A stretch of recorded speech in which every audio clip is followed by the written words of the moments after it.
رغم كل التحديات تثبت إيران مرة ثانية أنه هي نموذج فريد بالحكم والسياسة.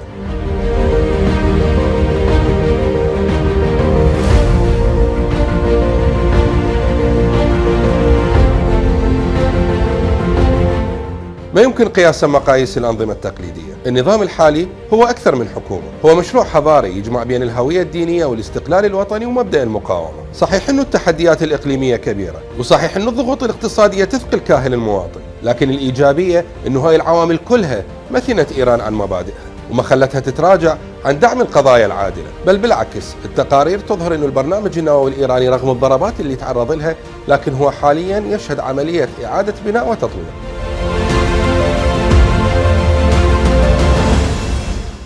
قدرة النظام الإيراني على المناورة سياسيا أمام عاصفة متعددة الجبهات هو دليل على عمق واستقرار المؤسسات الإيرانية. إيران تعلم العالم أن القوة مو بغياب الأعداء أو المشاكل، بل بالقدرة على الاستمرار واتخاذ القرارات المستقلة تحت أقصى الظروف.